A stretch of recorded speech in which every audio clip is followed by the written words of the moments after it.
Ressuscité in extremis en 2006 grâce au talent du studio Crystal Dynamics, la franchise Tomb Raider semble désormais voguer sur des eaux tranquilles.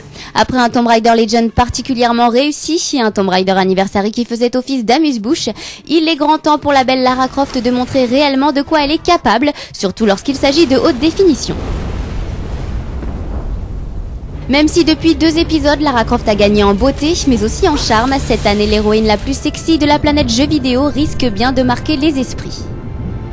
Premier véritable épisode à avoir été développé en fonction de capacités des consoles haute définition que sont la PlayStation 3 et la Xbox 360, Tomb Raider Underworld impose le respect. Beau pour ne pas dire magnifique, le titre de Crystal Dynamics multiplie les détails et les effets permettant d'afficher des environnements d'une rare beauté.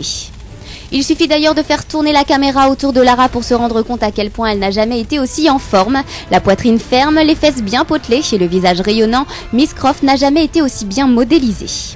Côté animation, l'utilisation de la motion capture dans Tomb Raider Underworld a fait des miracles. Jamais Lara ne s'est déplacée avec autant de charme, de grâce et surtout de naturel. Il faut voir avec quelle classe elle parvient à nous faire ses cabrioles et avec quelle aisance ses nouveaux mouvements s'intègrent parfaitement aux environnements.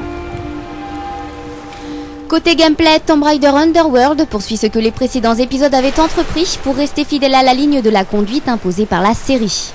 Comme dans tout Tomb Raider qui se respecte, ce nouvel épisode est ponctué de nombreuses séquences de plateforme, d'exploration mais aussi de gunfight. Toujours munie de ces 2 revolvers, Lara pourra par la suite utiliser d'autres armes à feu plus puissantes. Puisque les sauts et autres grimpettes seront légion dans Tomb Raider Underworld, un grappin a été intégré à l'équipement de base de notre chère Lara. D'une portée de quelques mètres, l'accessoire permet de s'accrocher à des corniches, un supplément sécurité qui ne sera pas du luxe. La principale nouveauté de ce nouveau volet est l'intégration d'un radar. Grâce à ce dernier, Lara peut se déplacer avec plus de précision et ainsi localiser les lieux à parcourir mais aussi ceux à éviter. Un gain de temps considérable que les joueurs apprécieront sans l'ombre d'un doute.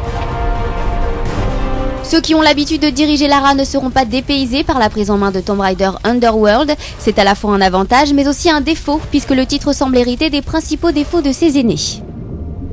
Manuelle, la caméra se montre par moments capricieuse, se heurtant à des éléments du décor ou ne voulant jamais se déplacer où on lui demande. De même, les innombrables phases d'escalade sont assez pénibles, avec souvent l'obligation de répéter les mêmes actions plusieurs fois d'affilée avant de pouvoir saisir le mouvement adéquat pour passer l'obstacle. La progression par l'échec, voilà le genre de défaut qu'on pensait évincer en 2008. Pour un épisode de conclusion, Tomb Raider Underworld rate un peu le coche.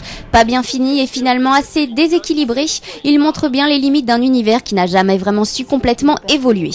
Certes, l'expérience de jeu vaut d'être vécue, mais Lara peine tout de même à donner ce qu'elle a. Dommage. La note jeu actu, 14/20.